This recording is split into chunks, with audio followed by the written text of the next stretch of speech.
우리가 병원에 신방을 가보면 가장 안타까운 게 그분의 죄도 아니고 그분의 부모님의 죄도 아닐 겁니다. 날 때부터 소경대자를 예수님께 물어본 사람들이 있었죠. 2000년 전에.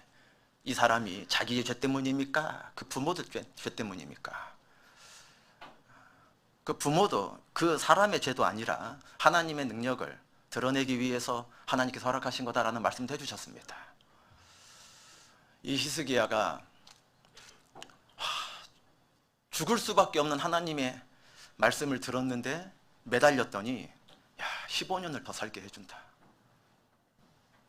우리가 생전 듣도 보도 못한 병명을 가지고 인생 너무 원망과 원통을 갖고 계신 분도 병원에 가보면 왜 이렇게 많은지 모릅니다. 예전에는 암이라고 하는 것만 그 소식을 듣게 되면 막 하늘이 무너지는 것 같고 온 가족이 비통해하는 그냥 대표적인 병입니다. 그런데 요즘은 암도 일찍 발견하면 고칠 수 있고 그리고 지연시키면서 얼마든지 의술이 발달된 시대이기도 하지만 그 병명을 들어도 남에게 전해줄 수 없는 무슨 병이래, 무엇 때문에 그렇게 아프시대, 무슨 병인데 그렇게 불치병이라는 거야. 병명도 못 알려줍니다. 하도 어려운 병명이 많아서. 참 희한한 병이 많습니다. 이 히스기야가 죽을 병인데 15년을 더 산다라는 보장을 받고 징조를 구했습니다. 자기 아버지 그 선대의 왕이 아하스가 악한 왕이긴 했지만은 일령표를 만들어 놨지 않습니까? 하나님이 이 천지를 지어주신 거에 대한 그 감사함도 있고 시간이 지나가는 거를 정확히 알기 위해서 세종대왕이 여러 가지 장영실을 통해서 발명한 게 있는 것처럼 그 해시계를 만들어 놓았습니다. 일령표를 만들어 놓았습니다. 그런데 평생 해가 이렇게 자연스럽게 시간 가는 건 당연하니까 아하스의 일령표가 10도나 뒤로 물러가게 해달라고 구했습니다. 하나님 입장에서 히스기야 15년 더 살게 해주는 거나 아하스 일령표 뒤로 돌리는 거나 10도가 아니라 뭐 원하는 대로 뭐 얼마든지 하는 거, 하나님은 더 어렵고 더 쉽고 이런 일 없습니다. 그냥 작정하시면 하는 겁니다. 하나님께서는. 그런데 히스기야 입장에선, 우리 같은 평범한 인생들 입장에선 어떠합니까? 나 하나 더 살게 해준다는 보장을 얻기 위해서 이 지구 전체를 거꾸로 돌려달라는 겁니다. 뭐가 더 큰지 모르고 있는 거죠. 참. 진짜 해외여행 가보면은 막 달력 속에, 엽서 속에, 사진 속에 있는 경치 보면은 사람들이 막 입을 벌리고 말하는 게 있습니다. 와, 그림 같다 그럽니다. 와, 그림 같다.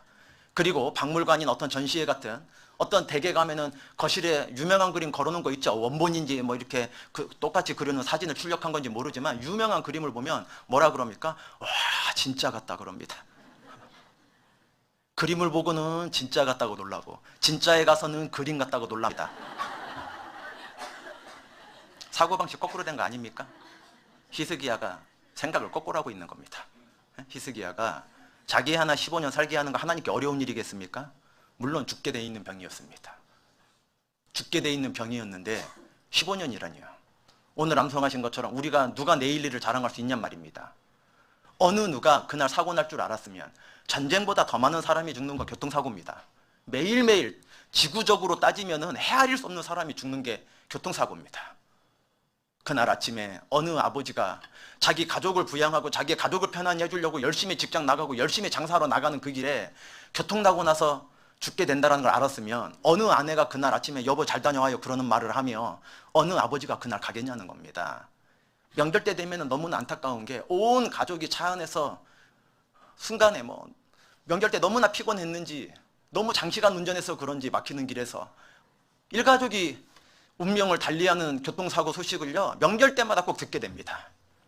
어느 부모가 내려오라 그러겠습니까? 자기 사랑하는 아들과 손주들 보고 싶은데 그 마당에 들어오는 차를 보면 버선발로 양말발로 뛰어나가는 사랑이 있지만 만약에 오는 길에 자기의 아들과 손주 온 가족이 죽는 걸 알게 된다면 어느 부모가 그날 오라고 하냐는 겁니다. 인생은 아무것도 할 수 없는 겁니다. 자기가 불법을 행하고 자기가 악해서 죽는 게 아니라 신호 잘 지키고 차선 위반도 하지 않고 잘 가고 있는데 뒤에서 트럭이, 뒤에서 대형 버스가 뉴스에 가끔 나오는 거죠. 그분들이 무슨 죄입니까? 인생은 알 수 있는 거 아무것도 없는 겁니다. 병원 가서 그 희한한 병명을 가지고 암에 걸린 걸 신방 가서 그 주님이 고쳐주실 거라고, 주님 의지하면은 많은 약속이 있었던 것처럼 해주실 거라고. 왜? 가기 전부터 소식을 6개월 남으셨다, 2년 남으셨다, 길어야 1년이다, 이런 소식 듣게 됩니다. 의료진 통해서. 그런데 1년 남았다고 누가 1년 산다고 보장하며, 그럼 2년 남았던 사람 앞에서는, 6개월 남은 분들 앞에서는, 그 병원에서 시한부 선고를 받은 분 앞에서는 우리가 눈물 흘리지만 우리는 보장됩니까? 앞으로 50년, 70년 산다는 걸? 왜 우리는 전도서 7장에 있는 것처럼 어리석은 자는 잔치집에 가지만 지혜로운 자는 초상집 간다는 것을 우리는 교훈받고 있습니까? 우리의 삶도 반드시 정해놓은 이 길을 가야 되는데, 준비하는 삶, 예비하는 삶, 하나님 앞에 서기 전에 우리가 어떠한 삶을 살았는지 되돌아보게 하기 위해서 지혜롭게 살으라 말씀하고 계신 겁니다. 그러나 우리가 관계 있고 교회 식구들이고 인척들이고 친척들이어서 방문하는 거지만 영정사진 걸려있는 그곳에서는 문상을 너무나 조심스러운 마음으로, 너무나 슬픈 표정으로 지을 수 있지만, 문상한 다음에, 조문한 다음에 그 옆에 있는 식당에 앉아서는 요즘 사업 잘 된다며, 왜 갑자기 이렇게 살이 많이 빠졌어, 어떻게 클래 살이 이렇게 빠진 거야, 혼자 빠지지 말고 나도 좀 같이 알려줘, 그런 얘기하고 있는 게 우리들일 수도 있다는 겁니다. 우리는 세상 사람들과 다르게 지혜가 있는 자매도 불구하고 이 땅이 아니라 영원한 것을 알고 있고 헤아릴 수 있는 그 신앙적인 믿음도 있지만은 우리도 무엇을 보장하며 살아갈 수 있냐는 겁니다. 히스기야가 15년을 보장받았으니 얼마나 놀라운 일입니까? 죽을 병에서 1년 5개월 더 산다고 해도 감사할 일인데 15년을 보장받았습니다. 반드시 15년을 더 살았습니다. 하나님은 변개치 않으시는 분이니까요. 바벨론에서 사신을 보냈습니다. 병들어서. 너무나 놀랍게 그 병이 죽을 병인데 씻은 듯이 나온 거예요. 이 히스기야가 먼 바벨론에서 온 사신들, 왜요? 나중에 히스기야 자기 때는 아니지만 나중에 그 시드기야 왕 눈깔 뽑혀서 이제 바벨론에 끌려갔을 때 에스라가 그 에스라 7장 9절에 보면은 돌아왔다는 기간을 말씀하고 계시지 않습니까? 정월 초하루에 출발해서 5월 초하루에 도착했습니다. 몇 개월 걸려 돌아왔습니까? 4개월 걸려 돌아왔습니다. 70년 동안 너무나 잔인한 이방 나라에 끌려갔다가 하나님의 약속의 땅, 자기의 본토로 돌아갈 때 우리가 여행 다니고 관광 다니는 것처럼 이것저것 구경하면서 돌아왔겠습니까? 부지런히 돌아왔겠습니까? 부지런히 돌아왔습니다. 곁길 안 보고 좌우로 우로도 치우치지 않고 돌아왔는데 4개월 걸려 돌아오는 길입니다. 그곳에서 히스기야 병들었다는 소식을 듣고서 사신을 보냈으니 얼마나 먼 거리 온 겁니까? 감동이 됐습니다. 히스기야가. 바벨론이 신흥 세력이긴 하지만 자기에게 사신이 온 거죠. 사절단이 왔습니다. 하나님께서 자기의 병을 고쳐주기도 하시고 너무나 많은 축복 주어서 무기고와 내탕고를 다 열어 보아주었다. 열왕기하 20장에 보면 나와 있습니다. 15년을 더 살게 해주기로 하나님께서 약속해 주셨다는 소식을 전해 듣던 이사야가 정신없는 짓을 했다고 히스기야를 책망했습니다. 다 알고 있는 내용이긴 하시지만 히스기야가 없어서 너희 바벨론 신흥 세력이니까 무기 많을 텐데 우리 이렇게 무기 없으니 무기 좀 채워달라, 그 마음으로 무기고 열었겠습니까? 너무나 많고 강대해진 걸 자랑하고 싶어서 열었겠습니까? 우리가 내탄고 은밀한 창고를 열어줬을 때 가진 거 금은보화 너무나 없으니까 열어서 좀 채워달라 열어줬겠습니까? 자랑하고 싶은 마음에 열었겠습니까? 우리가 무엇인가 자랑하고 싶을 때 전도집회뿐만이 아니라 우리 마음속 7가지 마음, 공작과 같은 마음, 연소와 같은 마음, 맹수와 같은 마음, 거북이 같은 마음 다 갖고 있는 거지만 하여간 간에 히스기야가 자랑할 만이니까 열어서 보여주었다는 겁니다. 이스라엘이 국력이 약해서 바벨론에 끌려갔다고 오해하시면 안 됩니다. 육신적으로는 가장 부강한 시대였습니다. 우리가 우리 시대처럼 잘 사는 시대가 어디 있었습니까? 요즘 형제님들과 교제해보면은 가장 많이 듣게 되는 교제 중에 하나가, 내용 중에 하나가 뭐냐면은 먹고 살기 힘들다는 겁니다. IMF 때보다 더 힘들다는 겁니다. 맞으실 겁니다. 그런데 제가 이렇게 귀한 주일 말씀 시간에 말장난하듯이 말 갖고 말씀드리면 안 되지만 먹고 살기 힘들다는 그 얘기만 갖고 하자면 우리가 조선시대의 왕들보다 더 잘 먹고 잘 살긴 할 겁니다. 요즘 음료 요즘 같은 때 먹으면 얼마 전에 막 더웠는데 낮에는 막 에어컨 켜고 다녔지 않습니까? 요즘도 아마 낮에는 에어컨 차 안에서 켜시는 분 계실 겁니다. 계절이 이렇게 싹 애매하니까요. 여름 때는 무조건 이렇게 시원한 음료 드시죠. 시원한 거 한잔 하시죠. 이렇게 말을 했는데 요즘은 저 따뜻한 거 드릴까요? 차가운 거 드릴까요? 이렇게 먼저 상대방에게 묻고 이제 음료를 준비해 주시지 않습니까? 어느 조선시대 임금이 여름에 우리처럼 그냥 버튼 누르거나 음료 주문할 때 컵에 넘치도록 얼음 담아서 먹은 왕이 있었겠냐는 겁니다. 바벨론이 어마어마한 국력을 갖고 있었지만 이상하지 않습니까? 70년 만에 멸망했다는 게. 우리나라가 제가 바벨론과 비교해서 폄하할 생각 없지만 중국과 일본에 그리고 오랑캐의 많은 외세의 침략이 있었지만 500년의 역사를 갖고 있습니다. 조선 왕조만. 조선 왕조가.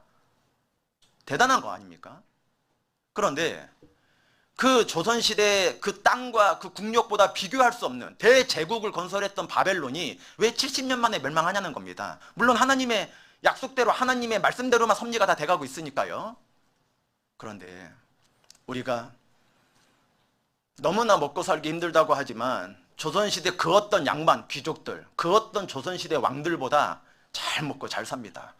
겨울에 어느 왕이 어느 귀족이 딸기 먹었겠습니까? 제가 겨울에 조모임 다녀보면요, 모임 다녀보면 대부분 식사한 다음에 다가 내놓을 때 딸기 대부분 줍니다. 예? 어느 왕이 겨울에 딸기를 먹습니까? 우리가 물론 그런 뜻은 아니죠. 우리가 얼음 하나 못 먹는다, 겨울에 딸기 한쪽 먹을 수 없다, 이런 뜻으로 말씀하신 형제님 그 본뜻은 아니었겠지만 먹고 살기 힘들다고 말하지만 우리 시대 때처럼 살기 좋은 시대가 어디 있습니까? 예? 여기 12층을 그냥 걷지 않고 버튼 눌러 올라오신 분 반드시 계실 겁니다. 예? 옛날에 돈 가진다고 비탈길을 그냥 올라갑니까? 높은 데를 그냥 올라갈 수 있냐는 겁니다. 서울, 부산을 어떻게 2시간이면 갑니까? 예? 아니, KTX라고 하는 300km짜리 기차를 타면 이제 2시간이면 갑니다. 2시간이면. 와, 예전에는요, 보름 이상 걸어야 갈 수 있는 거리입니다. 쉬지 않고 걸어야. 우리가 참 놀라운 시대에 삽니다. 300km KTX가 저절로 가고 사고 없이 그냥 아무 기차 타면은 내가 원하는 광주에, 여수에, 부산에 어디에 딱 도착할 거다, 그렇게 말하는 사람은 참 이상한 사람 취급할 텐데, 그거와 비교할 수 없는 지구가, 이 비교할 수 없는 우주 전체가 정확하게 24시간 365일씩 한 번도 가까워지거나 멀어지는 것 없이 정확하게 돌아간다고 말하면 그거를 왜 교회에서 말하냐고 이상하게 취급합니다. 아니, 100km짜리 자동차도 저절로 갑니까? 아니, 엑셀레다라고 하는 페달 하나 밟았는데 1톤이 넘는 쇳덩어리가 어떻게 그렇게 100km 넘게 달릴 수 있냐는 겁니다. 저절로입니까? 자동차 뜯어보면요, 그냥 기술 갖고 있다고 자동차 못 만듭니다. 여기 현업에 관계된 분 계실지 몰라서 함부로 말하면 안 되지만 1급 자동차 정비 기술을 갖고 있다고 자동차 만듭니까? 만들어져 있는 거 설명 들어서 고쳐 나가는 것 뿐이지 그걸 어떻게 만듭니까? 자동차 저절로 있다라고 하면 이상하게 생각할 거면서 우리 걸어다니는 우리 몸은 그냥 원래 다 저절로 있는 거라고 합니다. 말도 안 되죠. 우리가 이 히스기야가 바벨론 사신들에게 불과 얼마 있지 않으면 그 나라를 짓밟고서 다 포로 잡아갈 나라들입니다. 그 나라들에게 자랑하고 싶을 정도로 풍족했던 시대였습니다.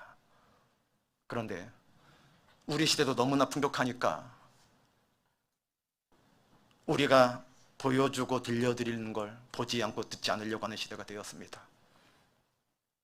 인생의 행복과 불행은 얼마나 많은 걸 쌓아놓았냐, 얼마나 많은 걸 타인들보다 많이 숨겨놓고 있느냐, 그 보물고 무기고는 강력한 군사력을 말하고 내탕고는 금은보화를 말하는 거 아닙니까? 힘도 있고 육체의 건강도 있고 병도 없고 재산은 누구보다 많고 자랑하고 싶을 정도로 그런 걸로 교훈 받아도 틀린 건 아닐 겁니다. 그런 걸로 행복합니까? 온 나라가 포로 잡혀갑니다. 인생의 행복과 불행은 무엇을 보고 무엇을 듣는가로 결정되는 겁니다.